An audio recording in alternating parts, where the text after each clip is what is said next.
입시를 묻다. 피기맘. 세부 능력과 특기 사항, 이걸 줄여서 뭐라 그러냐면 세특이라고 부릅니다. 세특. 저기 혹시 고등학교 때 성적표 기억나시는 분, 학생부란 걸 받아보신 분? 저는 고등학교 때, 초등학교 때는 성적표가 이렇게 긴 거였어요. 제 기억에. 반 접어. 그리고 여기 막 수미양가가 있고, 여기 부모님 뭐 이렇게 쓰는 게 있어. 선생님 잘 지도해 주세요. 뭐 똑같아. 6년 내내 똑같았어요. 요게 그러다가 고등학교 가니까 이거 2장짜리로 바뀌었어요. 성적이 여기 이렇게 쫙 있고, 여기 뒤에 뭐 체육 뭐 관련된 거 뭐, 그다음에 이때는 약간의 뭐 무슨 검사한 것들 일부가 들어가 있고, 여기 이제 학부모 의견 쓰는 난이 있고, 이렇게. 자, 자기 고등학교 때 성적표, 통지표가 어땠는지 기억나시는 분?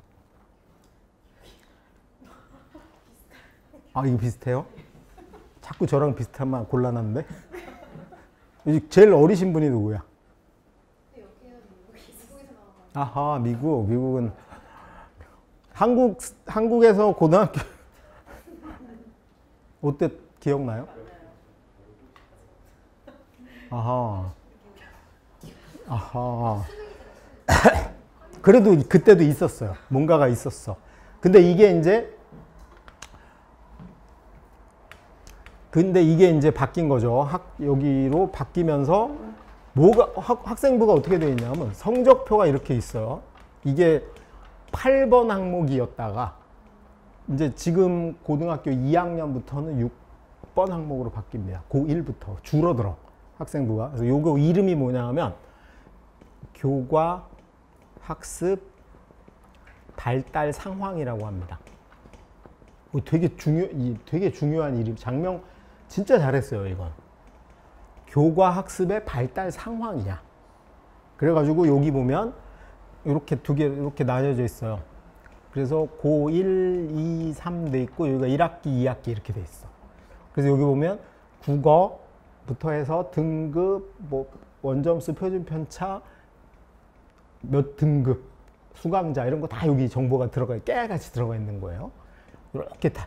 그래서 성적표는 이렇게 한목에 이걸 보여준 다음에 이 밑에 뭐라고 돼 있냐면 세부 능력과 특기 사항 이래가지고 선생님들이 아이를 한 학기 동안 가르치면서 본인이 느꼈던 거 아니면 수업에서 했던 걸 기록해 주는 게 있습니다.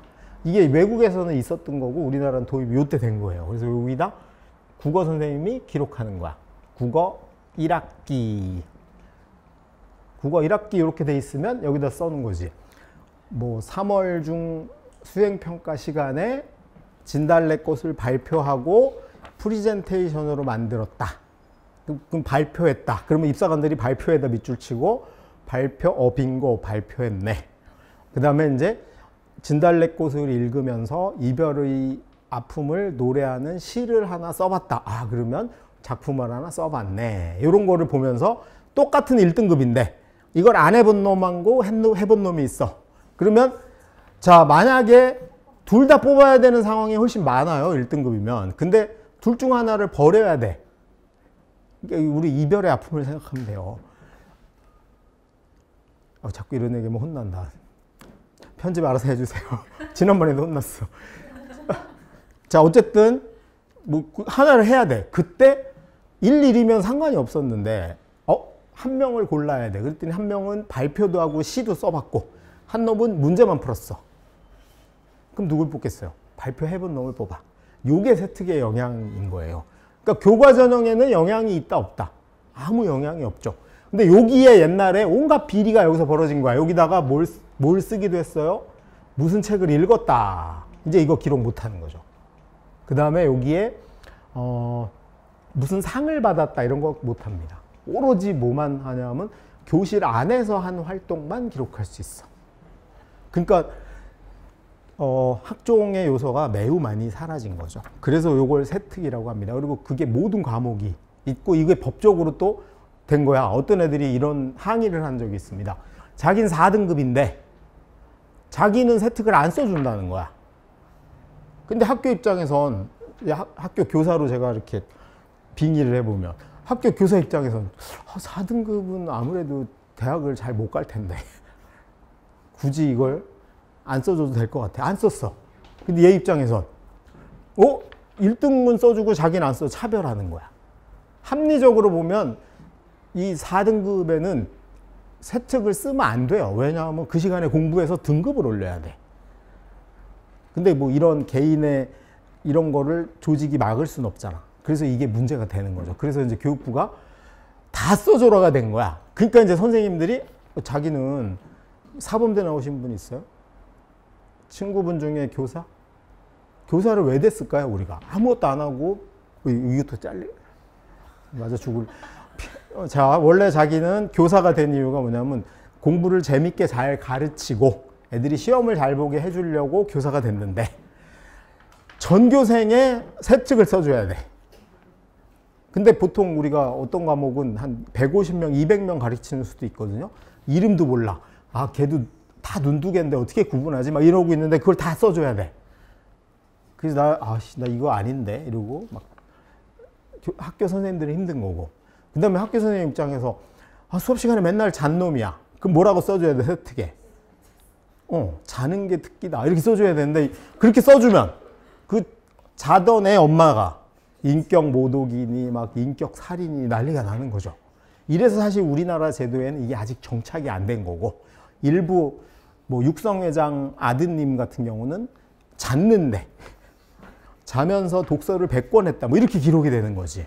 뭐 이런 문제가 생긴 거죠. 그게 이제 공정성 논란 이런 게 돼서 점점 이런 걸 드라이하게 뭐만 써라? 수업 시간에 한 것만 써라로 된 거예요. 그러니까 누가 이걸 제일 잘 받을까요? 수업 시간에 활발한 애들. 앉아시고 발표하고 그 초등학교 1학년처럼 하면 돼요. 이거 얘기해 볼 사람 이거 하면 되는데 사춘기 넘는 왼수들은 이거 해볼 사람 그러면 니나 해라 이러고서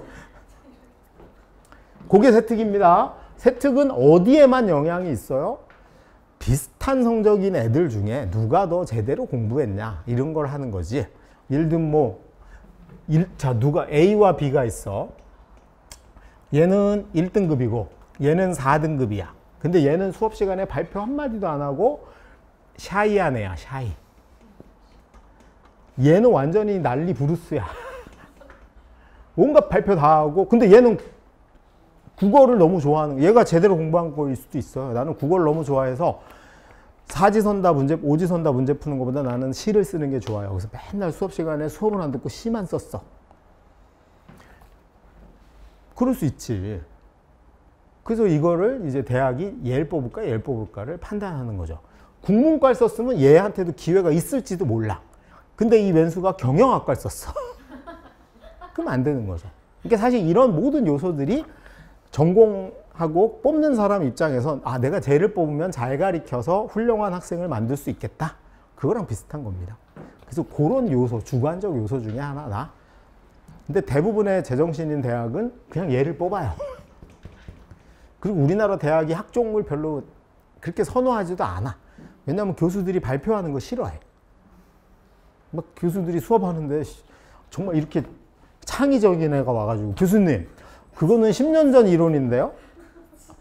내가 어제 하버드 그 온라인 강의 봤더니 그딴 거 이제 미국에서 안 하던 열받지. 너 꺼져 이렇게 하고 싶은 거죠. 그러니까 우리나라는 대학도 아직 학종을 전면적으로 받아들일 준비가 안 돼 있고 고등학교 말고 애도 안 돼 있어 사실은. 이게 미국은 이게 60년 넘은 거잖아. 사실은 지금은 이제 과도기라고 봐야 돼요. 그래서 지금 더군다나 작년 그 조국 장관, 전 장관 사태로 인해서 공정성이 막 화두가 되니까 화들짝 해가지고 뭘 높인 거예요. 이런 요소를 더 줄인 거지. 주관이 개입될 요소를. 그게 수강자 숫자, 세부 능력, 특기사항입니다. 동아리는 뭔지 아시죠? 동아리는 설명 안 할게요. 자율활동이 뭐냐면 여러분 그 조회부터 그 고등학교 다니면서 제일 하기 싫었던 거 있죠.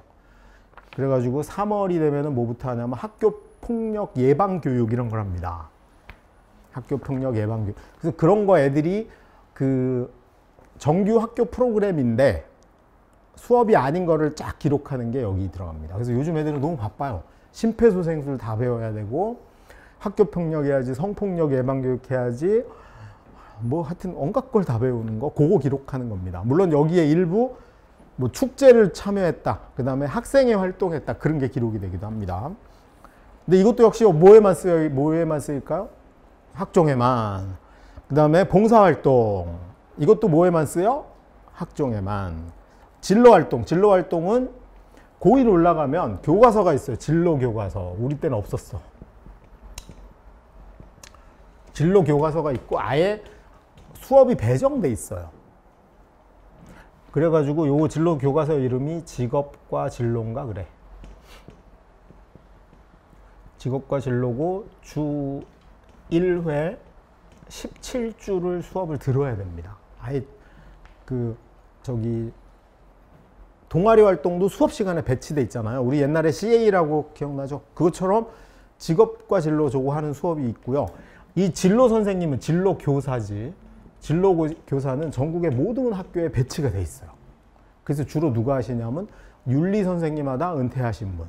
정년이 62세인데 이제 59세 되면 애들하고 악다구니 하기 힘들어. 그러니까 당신은 요 수업 하세요. 이제 이렇게 해서 많이 하시고 다 의무적으로 배치가 돼 있어요. 그러면 이제 요 17, 그러니까 한 학기에 17주니까 되게 길어요. 요때 뭐 하는 거예요? 어디 탐방도 가. 자부월드에 탐방도 가고 선배 불러서 수업도 듣고 이런 거 하는 거야. 첫 시간이 뭘까요? 고1 올라가면 직업과 진로 첫 시간. 맨날 막 수학 풀다가 드디어 이제 해방이 된 거야. 직업과 진로? 뭘까? 이러고 딱 앉아있으면 저 직업과 진로 선생님이 뭐라고 얘기해? 네 묘비명을 써보자. 묘비명. 그래서 애들이 묘비명 쓰고, 그 다음에 어떤 선생님은 묘비 싫어하시면 이제 20년 후 네가 뭐가 돼 있을지 써봐라. 그 다음에 뭐 네가 가고 싶은 회사에 이력서를 자기소개서를 써보자. 뭐 이딴 걸 하는 거죠. 그러면 우리 17세 사춘기거나 사춘기 살짝 벗어난 애들 입장에서 50대 후반 아저씨가 묘비명을 써보자고 수업을 들을 때 이걸 진지하게 받아들이는 애가 걔가 이상한 애죠. 그러니까 대부분 뭐예요? 꿈에서 묘비를 쓰는 거죠. 다 자. 아무도 안 해. 그리고 선생님이 팰 수도 없어. 요즘은 옛날 같으면 패겠지만. 그리고 수업이 이렇게 원형 테이블 수업이 많아요. 동영상 수업에. 정말 수업 개판이죠. 근데 이때 묘비명을 써본 놈은 자기소개서를 안 써도 돼. 해봤잖아. 근데 이걸 안 하다가 나중에 고3 돼서 이제 컨설팅 50만 원 내고 가서 하고 이 짓을 하는 거죠. 요게 이제 그거 활동한 걸 써주는 거예요. 근데 이거 이제 선생님은 진로 선생님은 한 학교에 한 명이잖아. 300명이야. 일단 제가 1학년인지 3학년인지부터 헷갈립니다. 모르죠. 그거 어떻게 써? 나중에 이제 다 장문으로 들어가는 거죠. 이걸 제일 잘 받는 방법은 뭐예요? 묘비명 쓰라 그럴 때 29명 잘 때 나 혼자 쓰는 거지. 그러면 그 아이는 진로 선생님이 300명 중에 걔밖에 기억이 안 나. 왜냐하면 자기가 이 민망한 상황을 구제해준 은인이지, 은인. 자기 60평생의 최고의 은인이야, 걔가. 그래서 뭔가 쓰라고 하는데 걔만 쓰는 거죠. 진정성이 막 뚝뚝 묻어나는 거야. 되게 간단한 일인데 우리나라 애들은 이런 거에 관심이 없어요. 시험 잘 보는 거에 막. 그게 진로 활동입니다.